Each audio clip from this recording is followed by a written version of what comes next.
I couldn't believe what was happening. My heart was pounding so hard I thought it might burst. I was sitting in a car, my hands shaking, my mind racing.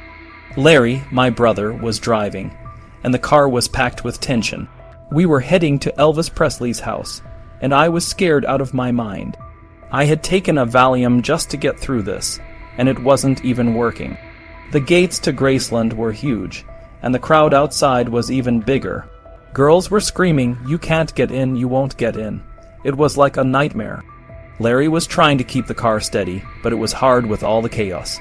I kept thinking, what am I doing here? We finally made it through the gates, and the house was just as I imagined, big, grand, and a little bit scary. I was there to see Elvis, the king of rock and roll, but I was so nervous I could barely breathe. Inside, the atmosphere was electric. Lisa Marie, Elvis's daughter, was doing cartwheels and handstands to entertain the guests. I said a quick hello to everyone, and then sat down next to Elvis on the couch. Larry and a few of the guys filled the rest of the chairs in the den. Larry was even more nervous than I was. He couldn't take it anymore and blurted out, "I can't take this, I have to go." Soon, everyone else left too, and it was just Elvis and me. We watched TV for a while, and then he said, "Come on, let's go upstairs." His bedroom was unlike anything I had ever seen. The bed was big and round, and it sat in a curved wall of mirrors, so that wherever you looked you'd see Elvis, he said. I was staring at it, my heart jumping, and I almost lost my nerve. But then I saw Elvis coming out of the bathroom in navy blue, pajamas piped in powder blue. He looked so amazing I couldn't even look at him. I'm with Jesus Christ, I thought. He was so powerful, so hot, it was scary. We spent the whole night hugging and kissing, doing everything and nothing. The high point came when he laid on top of me, held my face in his hands, and said, "I love your mouth." I couldn't believe I didn't pass out. Around 3 a.m., he asked if I could get his dinner from the kitchen. The cook had left it in the fridge, and I knew what it was when I saw it. I fixed his plate, gathered the silverware, and brought it all upstairs. He was already asleep, and I thought he was dead. I was so scared. I pushed on his eye to see if I could get a reflex. I didn't see him take anything, but whatever he took hit him hard. I stayed with him, not knowing what to do. After a while, he got up, ate a little, and then fell back to sleep. He didn't wake up again until 8. He asked if I would spend the night with him, but I was freaked out. I said, "You know what, I think I should go." He looked disappointed, but called one of his stepbrothers to open the gates and make sure I got out okay. As I left, I couldn't stop thinking about what had just happened. I had spent the night with Elvis Presley, and it was the most intense, scary, and amazing experience of my life, but I knew it was just the beginning. I woke up one morning in January, and something felt wrong. Elvis was lying next to me, and his breathing was strange. I shook him and asked if he was okay. He said he couldn't breathe. I called for the nurse, and they brought oxygen. We rushed him to the hospital. We stayed there for 2 weeks, and Elvis grew a beard. The colonel told everyone Elvis was getting checked for liver problems, but Dr. Nick was trying to control Elvis's use of prescription drugs. While Elvis was in the hospital, his dad Vernon had a heart attack and was admitted to the same hospital. They were in rooms next to each other. When Elvis was finally allowed to leave on Valentine's Day, Dr. Nick or the nurse Henley came by every afternoon to give him a controlled amount of medication. By March, Elvis was feeling better and flew to Los Angeles to record new songs. He brought Lisa Marie and Sheila with him. He sang to Sheila, asking her to step up, and let him sing to her. A few days later, he started making up for the shows he missed in Vegas. 10 days into the shows, Barbara Streisand and her boyfriend John Peters came to his dressing room. They wanted Elvis to star in their remake of A Star is Born. Elvis was excited about the idea, but the colonel said no, thinking it was a bad deal. Elvis was disappointed but agreed. The colonel told the press that Elvis never planned to do the movie. Around this time, Elvis was seeing a new girl named Sheila. He told her he was done with Linda, even though he bought her a house in Memphis and an apartment in Los Angeles.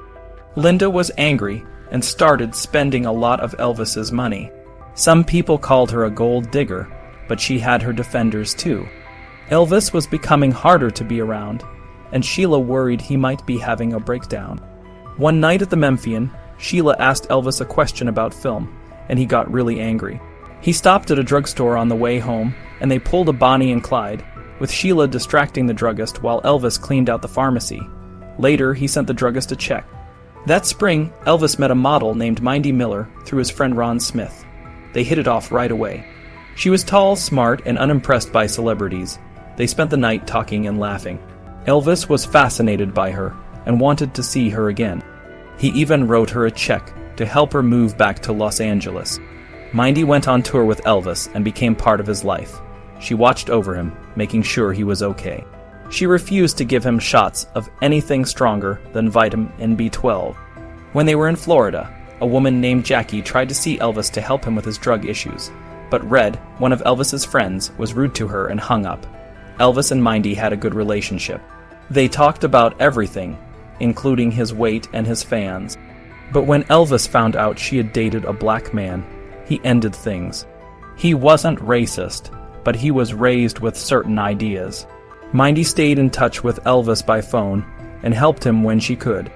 In June, Sheila went back on tour with Elvis, but it was even more difficult. Elvis was moody and irritable. One day, he had a tantrum because she didn't have his slippers. When she told him she needed to go home for a mammogram, he got really angry. She felt like one day with Elvis was like 5 days with anyone else. She met a new man, James Caan, and decided to marry him. She didn't want to tell Elvis yet, so they made up a story about an ear infection. Elvis was determined to have Sheila with him, but when she refused to go, he got really mad. He threw a guitar into the crowd and yelled that he didn't need it anymore. The next night, he said some mean things about Kathy Westmoreland and the Sweet Inspirations. A few days later, he accidentally shot Dr. Nick in the chest, but the doctor was okay. Elvis was a complicated man, and his life was full of ups and downs. But for a while, he had moments of happiness with the people who cared about him. I remember the summer of 1975 like it was yesterday. Elvis was at a low point, and it showed. He was heavier than ever, and his health was failing. His shows in Vegas were a sad sight. He had trouble just sitting down, and his voice sounded tired. The Colonel had to cancel the rest of the Vegas dates, and Elvis ended up in the hospital again. His mom, Gladys, seemed to be haunting him, and he looked like he was morphing into her. It was a scary time. Linda stayed with him in the hospital, and a nurse named Marion Koch came to help. Marion was a motherly figure, and Elvis really liked her. He even signed a picture for her, calling her the sex symbol of the Baptists. When he got discharged, he surprised her with a white 1976 Pontiac Grand Prix. He was always generous, even when he was feeling down. Elvis called Sheila at 4 a.m. one night, asking her to come back to Graceland. She was confused and didn't know what to say.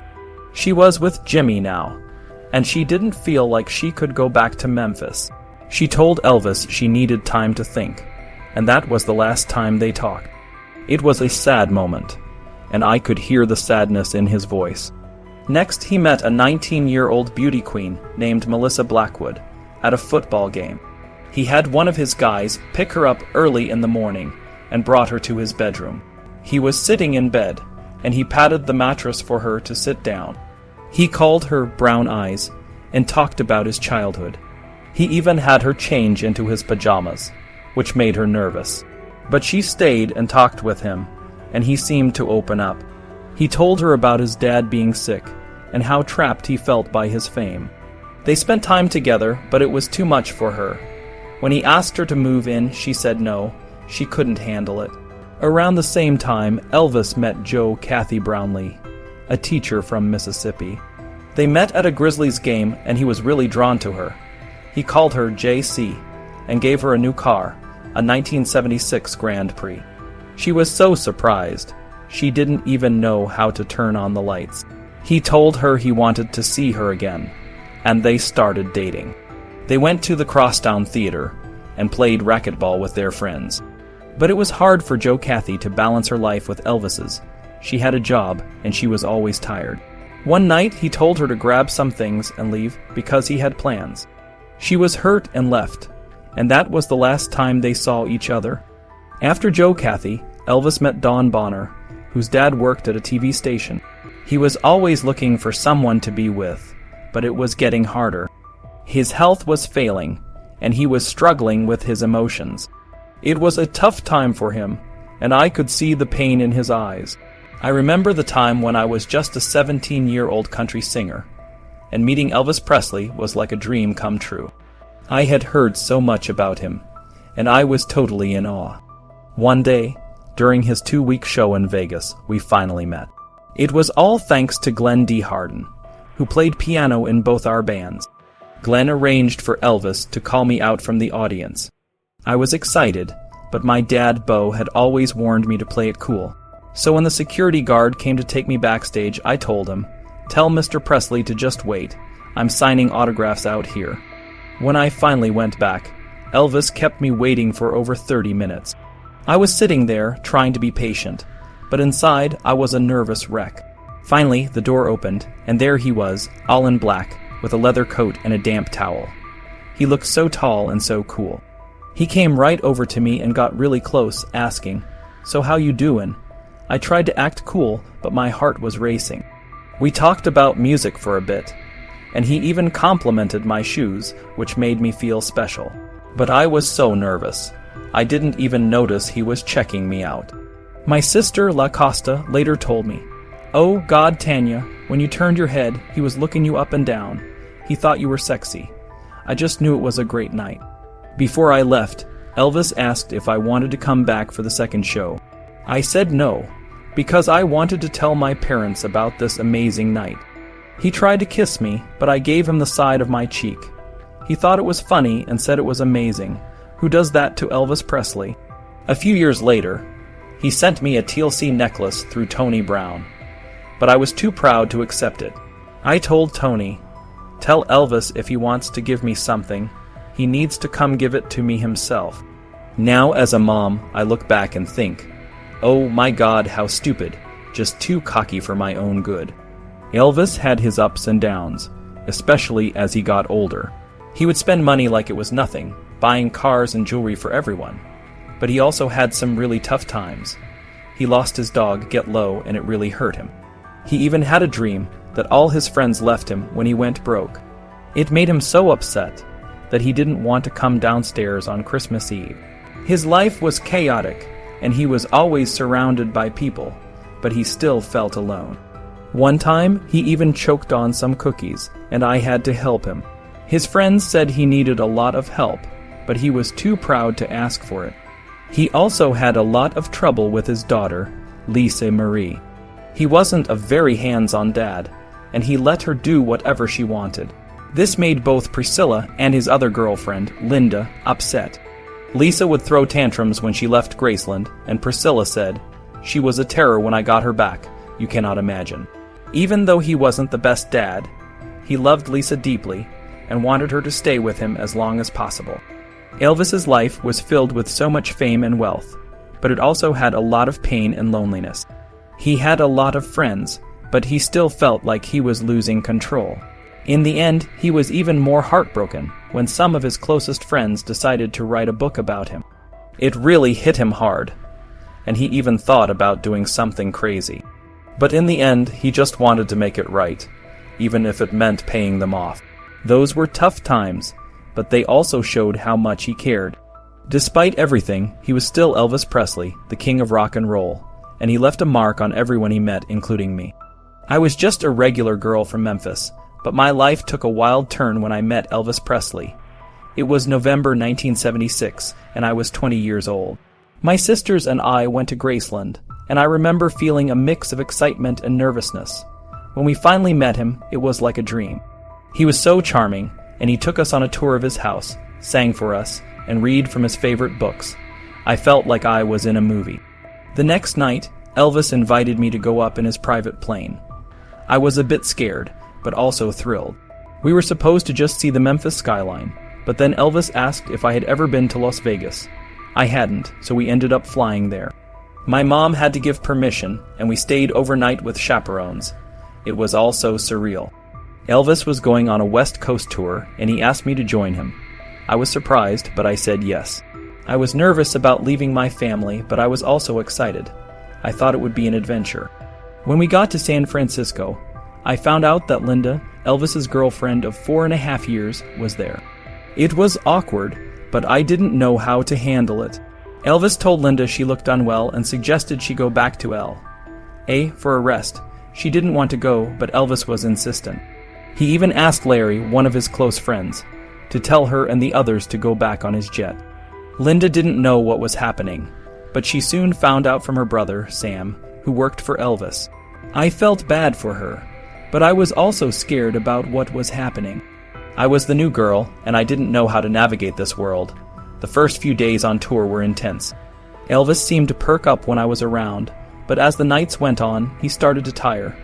He was hurting, both physically and emotionally. During one show in Vegas, he said out loud, "I hate Las Vegas," which confused everyone. He was supposed to be the king, but he looked tired and bloated. Even his old friends noticed he wasn't doing well. One night, I saw Elvis write a note to himself. He wrote, "I feel so alone sometimes. The night is quiet for me. I'd love to be able to sleep. I am glad that everyone is gone now. I'll probably not rest. I have no need for all this. Help me, Lord." It was a heartbreaking note, and it showed how much he was struggling. Despite all this, Elvis was still the star. He invited Priscilla's family to his dressing room, and they talked for a long time. He seemed to need them, and he even gave them a check for $10,000. It was clear he was trying to hold on to his old life, even as he was moving on with me. Being on the road with Elvis wasn't as glamorous as it seemed. I missed my family, and I even missed a boy I was seeing back in Memphis. One day, Elvis found out about him and got really upset. He threw a glass of orange juice across the room, and it got all over my sister's dry cleaning. It was a tense moment, and I could see how much he was struggling. Elvis flew my family to Vegas so I could see them, and he even offered to help with my parents' divorce. He was trying to show everyone, including Linda, that he could have someone prettier and younger.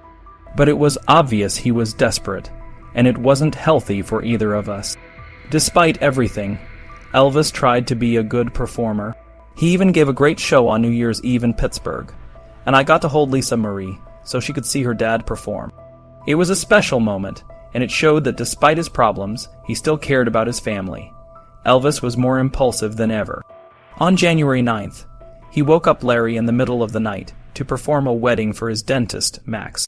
It was a spontaneous and sweet gesture, but it also showed how much Elvis wanted to do things for the people he cared about. When Elvis met me, he saw something in me that reminded him of his mother. He was so desperate for a real relationship, but it was unrealistic. I was just a regular girl, and I didn't know how to handle all of this. But for a while, I was part of his world, and that was a big deal. Elvis and Ginger's relationship was a puzzle to many. I remember how quiet Ginger was. She hardly ever said a word, which made Elvis even more intrigued. Even though she already had a boyfriend, Elvis seemed to be drawn to her in a way that worried everyone. I saw it myself in Vegas, where Elvis took Ginger's hand and placed it between his shoulder and neck, then patted it, saying, "See Shirley, she loves me just like you love Joe." It broke my heart, but it also made me worry about how far Elvis might go. In Palm Springs, Elvis seemed to lose control. After a friend pronounced a couple man and wife, Elvis pulled Ginger and Lawrence into his bedroom. He told Ginger that he wanted to marry her, just like the ceremony they had just seen. Ginger said yes, but it felt like a moment of impulsiveness. Larry and I both knew that this probably wouldn't last. Elvis was riding a wave of euphoria, and the reality would eventually hit him. Ginger got a ring on January 26, 1977. Elvis proposed in the upstairs bathroom at Graceland, kneeling and presenting her with an 11.5-carat diamond. He was in such a hurry that the jeweler had to take the stone from Elvis's own TCB ring. Ginger's mom was thrilled, but I wasn't so sure. Ginger told me that Elvis seemed to have forgotten about the proposal after a while. I advised her to be careful, but she was young and believed everything. Elvis's behavior was confusing. He would tell Ginger one thing and then act differently. For example, he included Ginger when he signed his last will and testament, but he didn't mention her in the document. Joe Esposito and Billy Smith both thought that Elvis wasn't serious about marrying Ginger. They said he was just trying to keep her around by buying her jewelry and cars, Elvis's health was also a concern. He was on sleeping pills and other medications, which affected his decisions. I remember when he called Ann Pennington and told her he had the most fun with her. It felt like he was having second thoughts about his life and relationships. When Elvis and a group of 30 went to Hawaii, he seemed happy at first. We took a lot of pictures of him laughing and playing. But then he got sand in his eye and had to cut the trip short. He talked about making big changes, but when he met Sherry Williams, he let his guard down. He seemed sad, and we all knew something was wrong. Back in Memphis, Elvis checked into the hospital. Priscilla and Lisa Marie came to see him, and it was clear that Ginger was causing him stress. He was protective of her, but also frustrated. Elvis complained that Ginger was always on her period, and he was tired of dealing with it. Billy and I had to chase Ginger down sometimes, and once we even followed her to a nightclub where she was dancing with another guy. Elvis would have been furious if he knew. Elvis started calling Ginger Gingerbread, but Billy called her Ginger Snatch because he was so frustrated. Elvis even resorted to letting the air out of her tires to keep her from leaving. One night, after a big fight, Elvis asked me if I thought he should find someone else. I told him that Ginger was everything he usually hated in a woman, and he was mad at me for days. In April, after another fight with Ginger, Elvis met a new girl named Alicia. She was a bank teller and didn't know much about Elvis. They talked a few times, and he even bought her a Cadillac. But when Elvis got a reprimand from his father, he started taking more pills, and Alicia got scared. She tried to distance herself, but Elvis would call her from the road. She eventually cut it off because it was too much for her to handle. Elvis was a complicated man, and his relationships were just as complicated. I often wondered if he ever found what he was looking for, or if he was just chasing a dream that never came true. I had always been a simple girl from Memphis State, with a set of impish dimples and a future that seemed destined for the quiet life of a suburban wife and mother. But my first trip to Vegas changed everything. The lights, the excitement it was, a world I couldn't resist. I moved to the desert, became a blackjack dealer, and got caught up in a lifestyle I could never have imagined. It was during this time that I met Elvis. He was different from anyone I had ever known, a legend in his own right, and he seemed to see something in me that I didn't see in myself. Elvis was planning a tour in August, and he asked me to join him if his girlfriend, Ginger, backed out. It was a thrilling prospect, but I knew it was a delicate situation. Ginger was a strong presence in his life, and she had a hold on him that I couldn't match. In the meantime, another young woman, Debbie, took my place.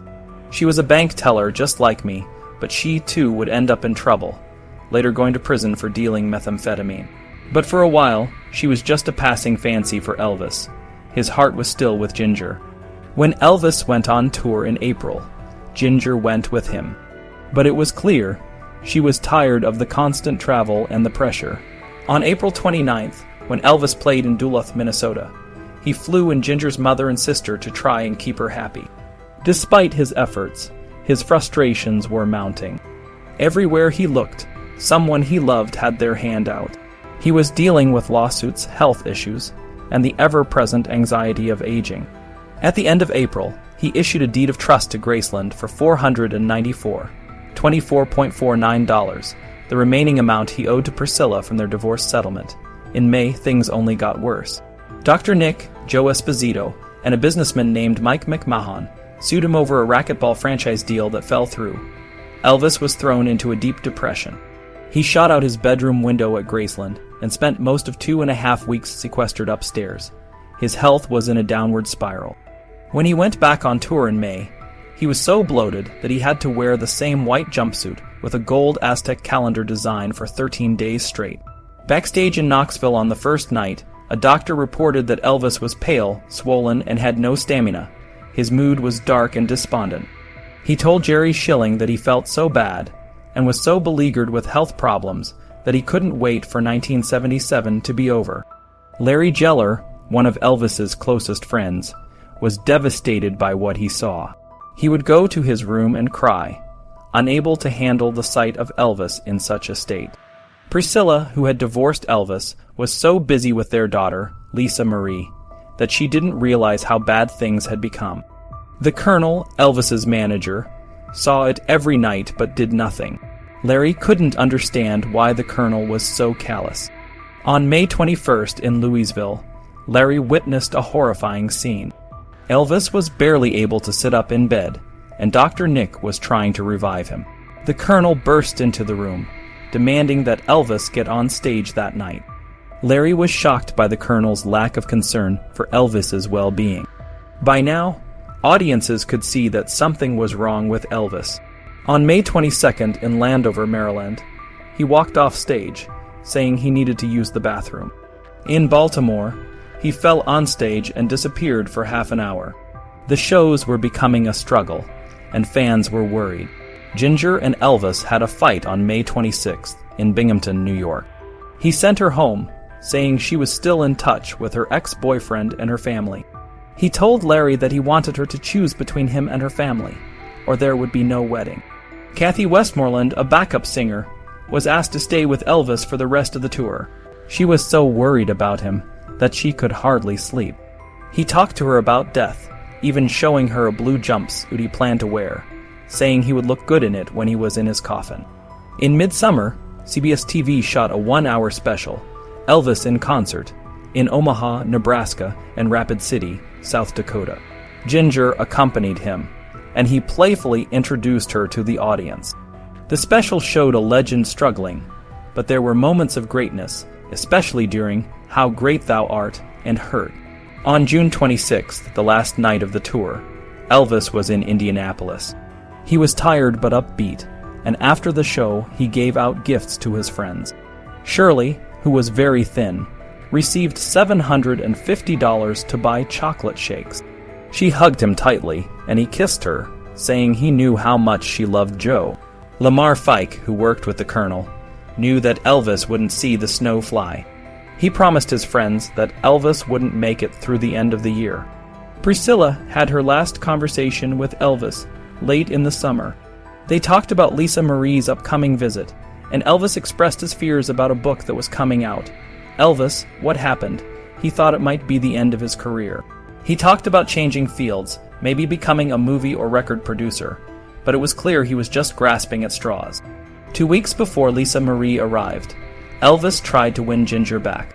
He gave her a Triumph sports car and visited her mother's house to check on the progress of the landscaping and swimming pool he was financing. On August 8th, he rented out Libertyville and the renamed fairgrounds for a treat for Lisa Marie and Ginger's niece, Amber. He was due to start touring again on August 17th, but he was exhausted and didn't want to go. He told Kathy Westmoreland that the Colonel owed $8 million. On the evening of August 15th, 1977, Elvis got ready for a visit to his dentist. He changed into a white silk shirt, a black sweatsuit with a DA patch, and black patent boots. His ankles were puffy, and he couldn't zip up the sides. He put on his blue-tinted, chrome sunglasses and drove to the dentist's office with Ginger and the Smiths. After the visit, they returned to Graceland around midnight. Elvis and Ginger went upstairs, and the Smiths went to their trailer. Later, Elvis spoke with Larry, who said he was in a good mood and looking forward to the tour. Ginger remembered that night as a hopeful one. They sat in Lisa Marie's bedroom, where they had met the previous November, and talked about their wedding plans. Elvis promised to announce their engagement at his August 27th concert in Memphis. He and Ginger had wonderful plans, but the night was long, and the future was uncertain. Around 4 a.m., Elvis went to check on Lisa, who was supposed to be asleep. He found her, told her to go to bed, and kissed her goodnight. He went back to her room later to tuck her in and kissed her again. It was the last time I saw him. That morning, everything seemed normal. Elvis felt like playing a game of racquetball, so he called Billy and Joe to join Ginger and him. The rain started, but Elvis joked he could stop it, and to everyone's surprise, the rain let up.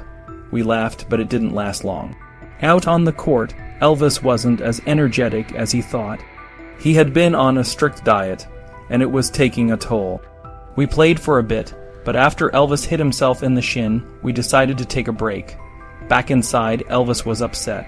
He had a lot on his mind, especially the book that was coming out. He was worried about what people would think of him. He talked about it over and over, and sometimes he'd get really angry, and other times he'd cry. Billy tried to comfort him, telling him it would all be okay. Elvis seemed to calm down, but he was still worried. Later, Rick brought Elvis some medicine to help him sleep. Elvis was always having trouble sleeping, and Dr. Nick had given him a lot of different pills to help. Aunt Delta brought more medicine around 9 a.m., and Elvis took it. He went to bed with Ginger, but he couldn't sleep. He went to the bathroom to read and wait for the pills to kick in. He called Marion to give her tickets for his show, and then he was quiet. Around 2:20 p.m., Ginger woke up and noticed Elvis wasn't in bed. She called out to him, but there was no answer. She went to the bathroom and found him on the floor, in a strange position like he was praying. He was cold and not moving. Ginger was scared and called for Al, the bodyguard. Al came up, and when he saw Elvis, he called for Joe. Joe tried to revive Elvis, but it was too late. Elvis had died. The house turned into chaos. Charlie, Joe, and Al were crying, and Vernon, who had a heart attack not long ago, was on the floor, begging Elvis not to go. Lisa Marie, who was just a little girl, was there, and Joe quickly took her away. The ambulance came, and Dr. Nick tried to save Elvis, but it was no use. At the hospital, the doctors did everything they could, but Elvis was already gone. Dr. Nick came back to Graceland to tell Vernon. When he told him, Vernon was devastated. He told the world, "My son is dead." Ginger was in shock, and it felt like the whole world stopped. The fans outside were upset, and they blamed Ginger for not saving Elvis. That afternoon, Vernon stood on the steps of Graceland and told everyone the news. Lisa Marie didn't understand what was happening, but she mimicked the media's reactions. Later, when she talked to her Aunt Linda on the phone, she finally understood. She said, "Daddy's dead." Joe called Priscilla, Elvis's ex-wife, and told her the news. She was in Los Angeles and was already feeling something was wrong.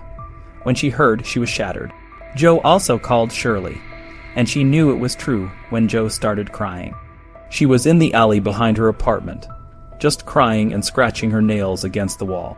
Joe called Anne Margaret, who was performing in Las Vegas. She was worried because Elvis's usual flower arrangement hadn't arrived. Joe told her, and she started screaming. Sheila Ryan, another close friend, knew as soon as Joe called. She turned off all the TV and radios and didn't leave her house. She couldn't deal with the pain. The news spread fast, and the world learned that Elvis Presley was gone. It was a sad day, and it felt like the sun had gone out. But even though Elvis was no longer with us, his music and his memory lived on.